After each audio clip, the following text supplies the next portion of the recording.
Big pass போட்டியாளராக தேர்ந்தெடுக்கிறதுக்காக common man அப்படின்னு ஒரு show ஒன்று நடக்குது. அதில் நிறைய பேர் வந்து பார்த்திங்கன்னா கலந்துக்கிட்டாங்க. அதில் ஒரு 50 பேர்த்த தேர்ந்தெடுத்து இப்போ இன்டர்வியூ மாதிரி வந்து சில போட்டிகள் வச்சு ஜட்ஜ் நடுவர்கள் வந்து சில கொஸ்டின் கேட்டு தேர்ந்தெடுத்துட்டு இருக்காங்க. சில பேரை ரிஜெக்ட் பண்ணுறாங்க, சில பேர் வந்து ஹோல்டு பண்ணி நிறுத்தி வச்சுருக்காங்க. இந்த மாதிரி வந்து ஒரு ஷோ இப்போ நடந்துட்டு இருக்கு, நம்ம பார்த்துட்ருக்கோம். இதில் வந்து நைட்டியே போட்டுட்டு ஒரு பொண்ணு போய் ஒரு விஷயம் பண்ணியிருந்திருப்பாங்க. அவங்கள வந்து ரிஜெக்ட் பண்ணிட்டாங்க. அவங்க வந்து இன்டர்வியூலாம் கொடுத்துட்டு இருக்காங்க, நீங்கள் பார்த்துட்டு இருப்பீங்க. இதை பற்றி நீங்கள் என்ன நினைக்கிறீங்க? அவங்க வந்து அந்த இன்டர்வியூவில் வந்து முக்கியமான சில விஷயங்கள்லாம் பேசுகிறாங்க. அதை பற்றி நம்ம அப்படி வீடியோவில் நம்ம பேசுவோம். அதில் அவங்க சொல்லக்கூடிய முக்கியமான விஷயம் என்னென்னா, நீங்கள் வந்து எதுக்கு என்னை ப்ரோமோவுக்கு மட்டும் யூஸ் பண்ணிட்டீங்க? இப்போ என்னை நீங்கள் வேண்டான்னு ரிஜெக்ட் பண்ணிட்டீங்கல்ல, 1 மணி நேரம் நீங்கள் எடுத்திருப்பீங்களா, அதை முழுசாக ஒளிபரப்புங்க, இல்லைன்னா எல்லாத்தையும் டெலீட் பண்ணுங்கள். எதுக்கு உங்களுக்கு தேவையானதை மட்டும் நீங்கள் போட்டு இந்த மாதிரி பண்ணுறீங்க அப்படின்னு இன்டர்வியூவில் பேசியிருந்திருப்பாங்க. அது மட்டும் இல்லாமல் நிறைய விஷயங்கள் பேசியிருக்காங்க. 1 பை 1 அப்படின்னு நான் வரேன். 1 மணி நேரம் வந்து எடுத்திருக்கீங்களா, அதை முழுசாக ஒளிபரப்புங்க அப்படிங்கிற மாதிரி இவங்க இன்டர்வியூவில் பேசியிருக்காங்க. இப்போ ஒரு விஷயம் போட்டதுக்கே இப்படி இருக்கு அப்படின்னு அவங்க பேசுறாங்களே, இதுக்கு பீப் சவுண்டு போட்டுருக்காங்க. அவங்க இன்டர்வியூவில் என்ன சொல்றாங்க அப்படின்னா, நீங்கள் 1 மணி நேரம் எடுத்திருக்கீங்களா, அதை அப்படியே போடுங்க அப்படின்னா, நீங்கள் பேசுனது கொஞ்சத்துக்கே ஒரு குடும்ப பெண், ஒரு இல்லத்தரசி, பொதுவான மக்கள் பார்க்கக்கூடிய லட்சக்கணக்கான மக்கள் பார்க்கக்கூடிய இந்த நிகழ்ச்சியில் வந்திருக்க அப்படின்னு கேட்குறீங்களே, இதுக்கே நீங்கள் இப்படி பேசியிருக்கீங்களா, 1 மணி நேரம் போட்டால் எப்படி இருக்கும்? யோசிச்சு பாருங்கள். அந்த இன்டர்வியூவில் வந்து அவங்க சொல்கிறாங்க, காமன் மேன் ஷோவுக்கு வந்து எல்லாத்துக்கும் சொல்கிறப்போ ஒரு 2 நிமிஷம் வீடியோ அனுப்பணும். அந்த மாதிரி இவங்களும் வந்து நைட்டி போட்டு தான் அனுப்பிச்சிருக்காங்க. நான் இப்படி தான் இருப்பேன், எனக்கு இதுதான் கம்ஃபர்டபுள், நான் இப்படி தான் நிகழ்ச்சிக்கு வருவேன், ஓகேவான்னு கேட்டிருக்காங்க. அதுக்கு வந்து அதை தேர்ந்தெடுக்கிற ஒரு குழுவிலேருந்து ஒருத்தர் பேசியிருக்காங்க, ஒரு ஜென்ஸ். அவங்க சொல்லியிருக்காங்க, ஓகே நீங்கள் பரவாயில்ல, உங்களுக்கு எது பிடிச்சிருக்கோ அப்படியே வாங்க, ஒருவேளை மாற்றிக்கணும்னு சொன்னால் நீங்கள் மாற்றிக்கிங்க அப்படிங்கிற விஷயத்த அவங்களே சொல்கிறாங்க. வாட்ஸ்அப்பில் பேசின அந்த உரையாடலை இந்த அம்மாவே காட்டுறாங்க. அதுவே நம்ம இன்டர்வியூவில் பார்க்க முடியுது.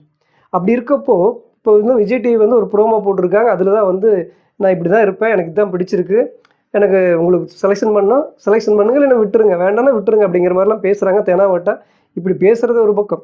ஆனால் அதில் மாயா ஒரு விஷயம் சொல்கிறாங்க, ஓகே இப்போ ஒன்றும் இல்லை, நீங்கள் போய் ட்ரெஸ்ஸை சேஞ்ச் பண்ணிட்டு வந்துருங்க அப்படின்னு. அதெல்லாம் முடியாது, நான் இப்படி தான் இருப்பேன் அப்படின்னு அவங்க சொல்கிறாங்க. அப்படின்னா யோசிச்சு பாருங்கள்.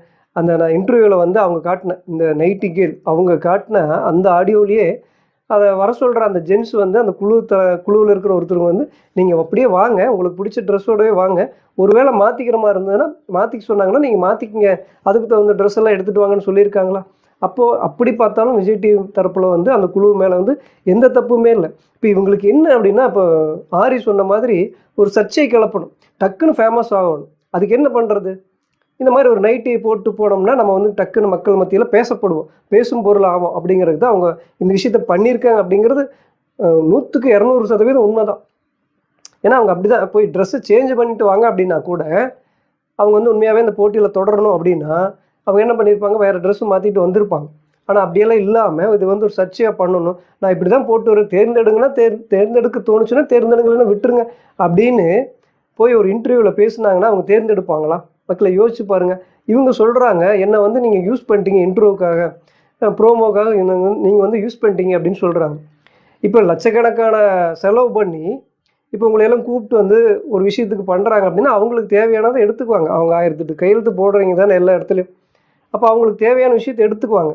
இப்போ நீங்கள் தான் வந்து ஒரு இடத்துக்கு போகிறோம் அப்படின்னா எப்படி நடந்துக்கணும், எப்படி இருந்துக்கணும், எந்த மாதிரி உடை போடணும் அப்படிங்கிறத நீங்கள் தான் முடிவு பண்ணணும். பிக் பாஸ் வீட்டுக்குள்ளே போயிட்டீங்க அப்படின்னா அங்கே வந்து நீங்கள் நைட்டி போட்டுக்கலாம். அங்கே கூட போட முடியாது. ஏன்னா அங்கே வந்து காலையில் தூங்கி எந்திரிக்க வரைக்கும் இந்த நைட்டு தூங்குறப்பவும் காலையில் எந்திரிச்சோடனே சாங்ஸ்லாம் போட்டதுக்கப்புறம் ரெடி ஆகணும். அங்கே வேறு ட்ரெஸ்ஸு போட்டு ரெடி ஆகணும். அங்கே நைட்டி போட்டே தொடர முடியாது. அங்கே வந்து டாஸ்க் வைப்பாங்க. அங்கே வந்து ஒவ்வொரு விஷயத்துக்கும் தகுந்த மாதிரி ட்ரெஸ்ஸு மாற்றி தான் ஆகணும். இப்போ இந்த அம்மா சொல்கிறாங்க இல்லைங்களா, எனக்கு வந்து இதுதான், இது வந்து நார்மலாக்கணும் அப்படின்னு இவங்க சொல்கிறாங்க இல்லைங்களா, அதெல்லாம் உட்டான்ஸ், முழுக்க முழுக்க உட்டான்ஸ். ஏன்னா அவங்களுடைய அந்த இன்ஸ்டாகிராமில் போய் பார்த்தா இவங்க வந்து ஜீன்ஸ் பேண்ட் போட்டிருக்காங்க, பனியன் போட்டிருக்காங்க. போகிற இடத்துக்கு பொதுவான இடத்துல எல்லாம் வந்து பார்த்தீங்கன்னா நைட்டி எங்கேயுமே போடலை. நைட்டி ட்ரெஸ் எங்கே போட்டிருக்காங்கன்னா வீட்டில் இருக்கிறப்ப தான் போட்டிருக்காங்க. அதை வந்து ரீல்ஸாக போட்டிருக்காங்க இன்ஸ்டாகிராமில். அப்போ அது மட்டும் இல்லாமல் ஒரு கடைக்கு துணிக்கடை விளம்பரத்துக்கு வந்து இவங்க ப்ரொமோஷன் பண்ணுறதுக்கு போயிருக்காங்க. பெரும்பாலும் இந்த இன்ஸ்டாகிராமில் இருக்கிறவங்களே என்ன பண்ணுவாங்கன்னா இந்த மாதிரி ப்ரொமோஷன் பண்ணி தான் அதில் துட்டு சம்பாதிக்கிறதுக்கு தான் பார்ப்பாங்க.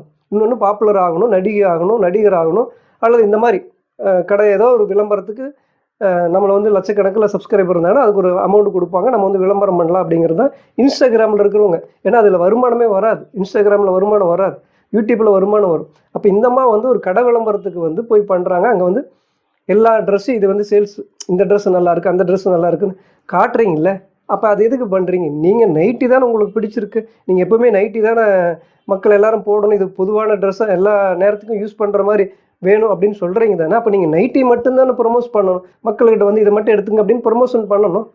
அங்கே போய் எந்த ட்ரெஸ்ஸு நல்லாயிருக்கு, அந்த ட்ரெஸ்ஸு நல்லாயிருக்குன்னு சொல்கிறேன். நீங்களே நைட்டி போடலை, அங்கே வேறு ட்ரெஸ்ஸு போட்டிருக்கீங்க, ஜீன்ஸ் போட்டிருக்கீங்க, பனியன் போட்டிருக்கீங்க. இப்போ உங்கள் வெளியே போகிற பொதுவான இடத்துல இவங்க போட்டிருக்கிற ரீல்ஸ் எல்லாமே பார்த்தா நைட்டி எங்கேயுமே இல்லை. அங்கே ஜீன்ஸ் மாதிரி வேறு ட்ரெஸ்ஸு தான் போட்டிருக்காங்க. புடவையும் கட்லையும் வைங்க. இப்போ இன்னொரு முக்கியமான கேள்வி மக்களே, இப்போது இடம் பொருள் அப்படின்னு பார்த்து போகணும் அப்படின்னு ஆரி சொல்கிறாருல, அதில் என்ன தப்பு இருக்குது? இப்போ யோசிச்சு பாருங்கள், இவங்க வந்து இந்த நைட்டி போட்டு வந்தாங்க இல்லைங்களா, அவங்க போட்டு வந்தது மட்டும் இல்லாமல் அப்படியே லுங்கி மாதிரி எடுத்து கட்டி நின்றுட்டு ஒரு தெனாவட்டாக பேசுகிறாங்க. அதுவே வந்து நமக்கு ஒரு மாதிரி பார்க்குறக்கு ஒரு மாதிரி இருக்குது. ஒரு இல்லத்தரசியாக இருக்கிறவங்க, ஒரு குடும்ப தலைவியாக வந்திருக்கேன்னு பேசுவாங்க. இது ஒரு டீச்சர் பேசுவாங்களா? யோசிச்சு பாருங்கள். ஒரு டீச்சர் மற்றவங்களுக்கு முன்மாதிரியே இருக்கிற ஒரு டீச்சரு இந்த மாதிரி வந்து நைட்டி தான் எனக்கு பிடிச்சது, எனக்கு இதுதான் கம்ஃபர்டபுள், நான் இப்படி தான் வருவேன் அப்படின்னு சொல்லுவாங்களா? இங்கே தான் இப்படி வந்திருக்கீங்க. நீங்கள் வந்து ஒரு ஒரு காலேஜுக்கோ ஒரு ஸ்கூலுக்கோ ஒரு டீச்சருக்கு ஒரு இன்டர்வியூ போகிறீங்க, டீச்சர் ஆகணும் அப்படிங்கிறக்க ஒரு இன்டர்வியூக்கு போகிறீங்க. அப்போ நீங்கள் நைட்டியோட இன்டர்வியூக்கு போயிருந்தீங்கன்னா உங்களுக்கு செலெக்ஷன் பண்ணுவாங்களா? கோயிலுக்கு உங்களால் நைட்டியோட போக முடியுமா? சினிமா தேட்டருக்கு கூட போக முடியுமான்னு தெரியல எனக்கு. சில முக்கியமான இடத்துக்கு வந்து போக முடியாது. கல்யாணத்துக்கு நீங்கள் நைட்டியோட போட்டு போவீங்க, நைட்டியோட போவீங்களா? நீங்கள் பொது வெளியிலேயே உங்கள் ரீல்ஸில் பார்த்தாவே நீங்கள் வந்து எங்கேயுமே நைட்டி போட்டு பொது இடத்துல சுற்றலை. நீங்கள் இப்போ இங்கே பிக் பாஸில் வந்து ஒரு பேசு பொருளாக இருக்கணும், மக்களுக்கு வந்து டக்குன்னு ரீச் ஆகணும் அப்படிங்கிறதுக்கான ஒரு வேலை பண்ணியிருக்கீங்கிறது தான் 100க்கு 1000% உண்மை. இப்போ வந்து அவங்க வந்து எல்லாத்தையும் காட்டுங்க அப்படின்னா, எல்லாத்தையும் காட்டுறது இப்போ வந்து வர்றேன் அப்படின்னு ஒரு விஷயத்த பேசுகிறாங்க அப்படின்னா, இதுவே பீப் போட்டு நமக்கு காட்டுறாங்க அப்படின்னா, நம்ம இன்னும் என்னத்தையெல்லாம் பேசி வச்சுருக்கும்போது தெரியாது. மக்களே, நீங்கள் என்ன நினைக்கிறீங்க? இந்த மாதிரி நைட்டி போடுறதுங்கிறது வந்து ஒரு என்ன சொல்கிறது, என்ன குலக்குத்தமா அப்படின்னு கேட்குறாங்க.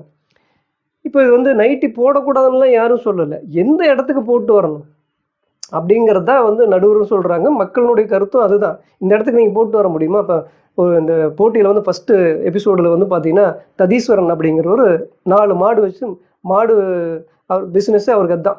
இப்போ அவர் கோமணம் கட்டிட்டு வந்திருந்தால் ஒத்துக்குப்பீங்களா? 4 மாடு இருக்குது என்கிட்ட அப்படின்னு ஒரு 2 மாட்டை கூட்டிகிட்டு வந்துட்டு இந்த இடத்துல நின்றுட்டு கோமணம் கட்டிட்டு வந்துட்டு, எனக்கு இதாங்க கம்ஃபர்டபுள், நான் காலையில் எந்திரிச்சோடனே, ஏன்னா அது வெயிலாக இருக்கிற இடத்துல வந்து நான் கோமணம் கட்டி தான் பால் கறப்பேன், நான் அப்படியே வந்துட்டேன், அது பாருங்க பால் கறக்கிற 2 மாடு அப்படின்னு சொன்னால் எப்படி இருக்கும் யோசிங்க. அப்படி பண்ணால் மக்கள் என்ன சொல்லுவாங்க? இப்போ நீங்கள் நைட்டி ட்ரெஸ்ஸு வந்து ஆபாசம் இல்லையாங்கிறதுக்கெல்லாம் வரலை. அது வந்து எந்த இடத்துக்கு போடணும் போடக்கூடாதுன்னு ஒரு விஷயம் இருக்குதுல்ல, அதுக்கு பேரே நைட்டின்னு பேர். நைட்டி ட்ரெஸ்ஸு, நைட்டில் போடுறது தான் அந்த ட்ரெஸ்ஸு அப்படின்னு. சரி, ஓகே, நீங்கள் காய்கறி வாங்க போகிறீங்க, மளிகை கடைக்கு போகிறீங்க, உங்களுக்கு தகுந்த ஒரு சில இடத்துக்கெல்லாம் போய்க்கிறீங்க, அதெல்லாம் ஓகே. ஆனால் ஒரு வேலை வாங்குகிற ஒரு இன்டர்வியூக்கு நீங்கள் போவீங்களா? நீங்கள் நைட்டி போட்டு கிளாஸில் பாடம் எடுப்பீங்களா? ஸ்கூல் பசங்களுக்கும் காலேஜ் பசங்களுக்கும் நீங்கள் பாடம் எடுப்பீங்களா? மக்களே, நீங்கள் என்ன நினைக்கிறீங்கன்னு சொல்லுங்கள்.